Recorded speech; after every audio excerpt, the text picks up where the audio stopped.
Hi everyone. I wanted to give you a little bit of information here about our research paper. So a couple of things you'll notice include that there is a research paper widget, is what we call these, over on the left on D2L. And that in week 2, which I'm going to click on right now, there is a reference to a discussion of the research paper, sort of an introduction in order to set your expectations and give you a little bit of a heads up on what the research paper requirement will be this semester. So this is the video here that this is referring to, and so hopefully you've just clicked on that. So briefly, the reason that we have a research paper, one of the main reasons, is that it is required in order to make this a transferable course. So in order for you to take this class and the credits that you earn for it and potentially transfer to another institution, continue on with another degree at some point, expand what you're doing, build on what you're doing here at Front Range, you need to have a course that fills certain requirements. So this human growth and development course is a transferable course. It is part of an agreement with other institutions in the state of Colorado, mainly public colleges, but probably if you decide to go to a private college, this would be accepted as well. And so part of that is that 20% of your grade needs to come from what we call formalized writing. So when we talk formalized, that means there's a title page, there are references, there is research component to it.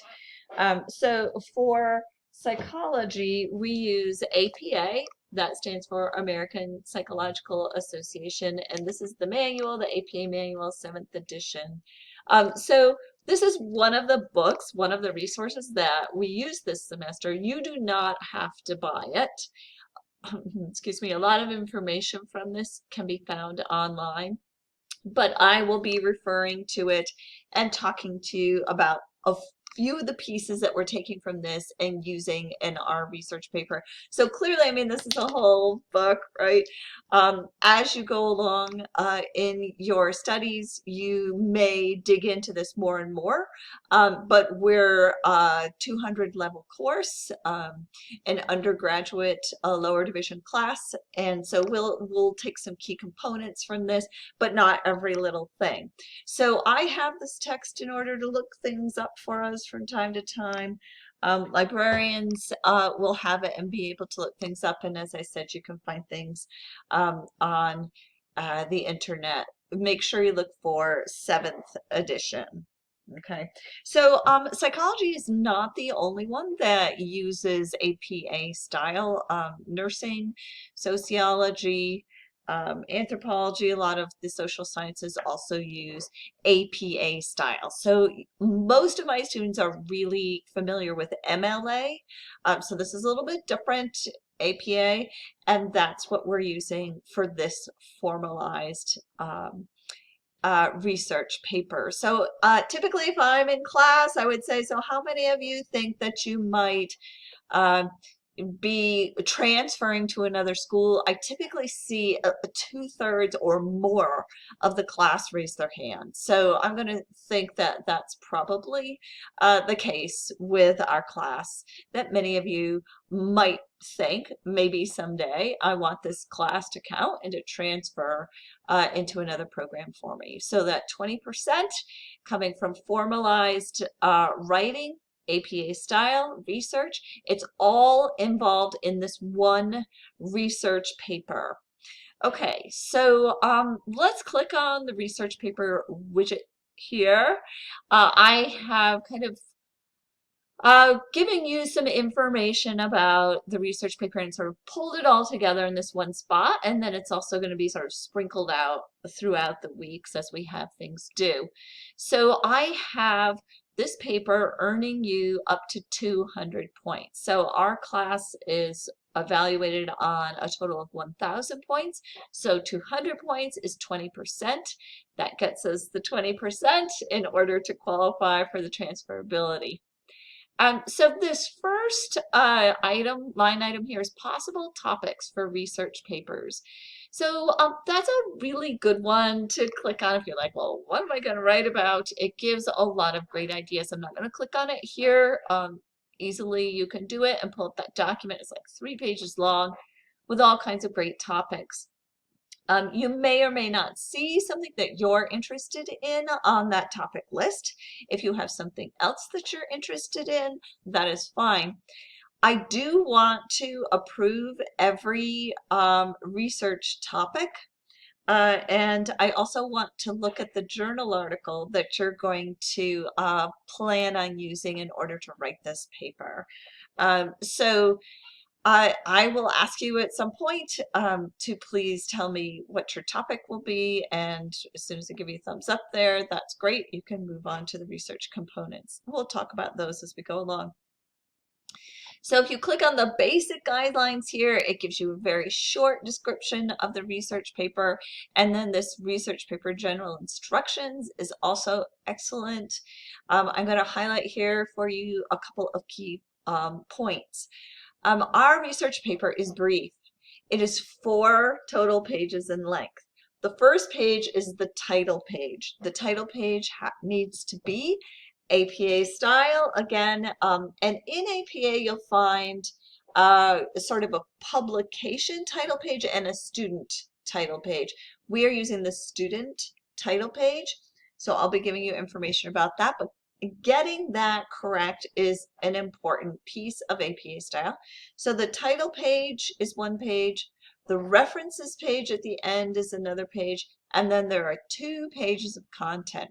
So it's a pretty short paper, but it gives you a chance to dig into 1 journal article. So really, this paper is your summary of information on 1 journal article. So we'll talk more about where I want you to pull the journal article from. I want you to pull it from our Front Range Community College database. So that's our library database, and I'll talk to you about that as we go along. But getting the topic down right now would be a really good help for you. So take a look at the possible topics. If you have something different you're interested in, that's fine. You need to run it by me. Read these basic guidelines. They kind of give you the idea of it being around that 4 pages. And if you have let's say you're really interested in adolescents. I've had students in the past who plan to work with teens. So what I suggest is once you get an idea of your possible topic, that you find it somewhere, wherever it might be referenced in our almost 700-page textbook, and read about it to give yourself some background information. So that's one way to use our textbook. So you might want to continue your research on a teratogen. You might have found that really fascinating. So you know where it's teratogens are written about in our textbook. Or as I said, if you're interested in adolescence, you might want to turn to those chapters. There are 3 chapters. One is the biosocial, one is the cognitive, and one is psychosocial focus on adolescence. So you would look for your topic in the area that you would expect it to be and kind of read some background information. That's the kind of thing that will be really helpful to you right now.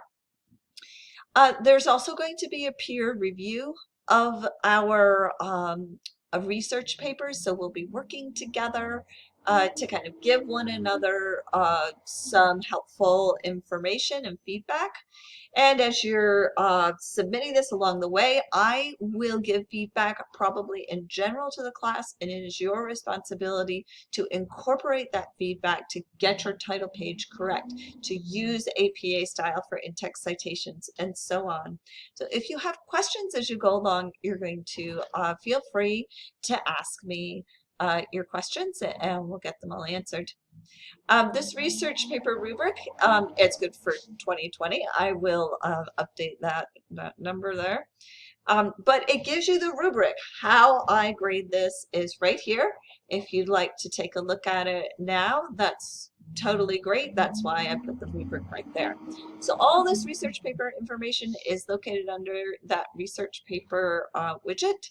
Last thing I want to mention is that there will be an originality report on this. So you've probably heard about originality reports. You've probably submitted your work in the past to software that does an originality report on your work. So that is standard and it will be part of this research paper assignment.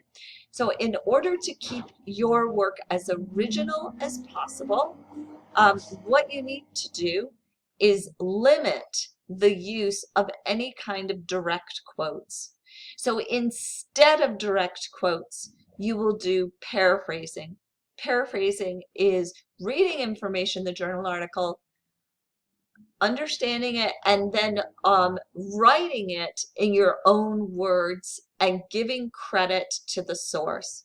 So we'll talk more about paraphrasing later, but understand that direct quotes will get you a very high, um, uh, a, a very high number on your originality report, and you want it to be 15% or lower. So putting in too many direct quotes will get you in the 30–40% range, and that would be significant points off on your paper. So you want to avoid that. Okay, so we'll talk more about the research paper as we go along, but hopefully that answers some of your initial questions.